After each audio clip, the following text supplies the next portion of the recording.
আসসালামু আলাইকুম। শীত এসে গেছে। আপনারা ইতিমধ্যে জেনেছেন যে বিভিন্ন জায়গায় সরিষা ফুল থেকে মধু সংগ্রহ করা হচ্ছে। আজকে আমি চলে এসেছি ইসলামপুরে। এখানে প্রচুর সরিষার ক্ষেত, আর এখানে সাতক্ষীরা থেকে মোয়ালরা এসেছে মধু সংগ্রহ করতে।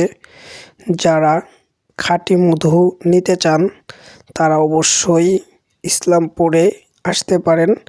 এবং যারা আমার পরিচিত আছে, আপনারা যদি সরিষা ফুলের মধু নিতে চান তাহলে অবশ্যই ফেসবুকে আমার সাথে যোগাযোগ করবেন। আমি আপনাদেরকে খাঁটি সরিষার ফুলের মধু দেওয়ার চেষ্টা করব। আপনারা দেখতে পাচ্ছেন যে প্রচুর পরিমাণে মৌমাছি, আর এখানে অনেক কিন্তু মৌমাছির বাসকো আছে। তারা এই শীতের সিজন অর্থাৎ এই সরিষা ফুল যতদিন থাকবে তারা ততদিন মধু সংগ্রহ করবে। প্রায় তারা এক সপ্তাহ থেকে এখানে এসেছে, আরও 2 মাস এখানে থাকবে। তাই আপনারা যারা এই শীতকালে সরিষা ফুলের খাঁটি মধু খেতে চান তারা অবশ্যই আমাদের পেজে যোগাযোগ করবেন বা আমার সাথে যোগাযোগ করবেন। আমি আপনাদেরকে অবশ্যই এই খাঁটি মধু খাওয়ার ব্যবস্থা করে দেব। শীতের সিজনে এমনিতেই মধুর চাহিদা বেড়ে যায়। এজন্য অনলাইনে বিভিন্ন ধরনের আপনারা পরিচিত জন ছাড়া যারা মধু কিনে প্রতারিত হয়েছেন বা খাঁটি অরিজিনাল মধু পান না, তারা অবশ্যই আমি বলবো আপনারা অবশ্যই আপনাদের বিশ্বস্ত এবং পরিচিত লোকদের কাছ থেকে মধু কিনবেন। আপনারা দেখতে পাচ্ছেন যে আমি সরাসরি যেখানে মৌমাছির মাধ্যমে মধু সংগ্রহ করা হয় সেখানে চলে এসেছি।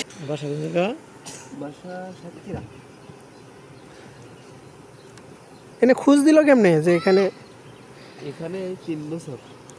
তাই নাকি?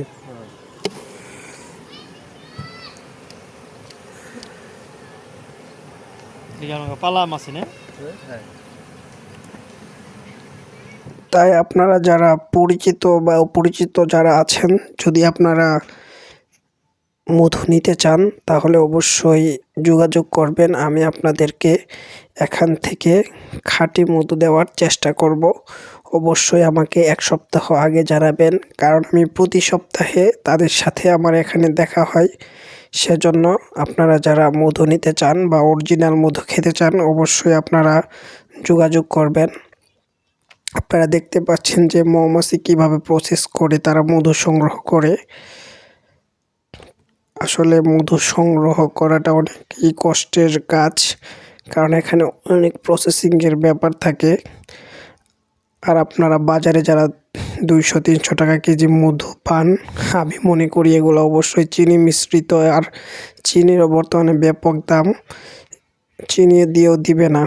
হায় হায়, এদিকে আমি লক্ষ্য করে দেখেন মধু খেতে আসে হুজুর কী কাজটা না করতেছে, সে পুরা ড্রাম সহ খেয়ে ফেলতেছে।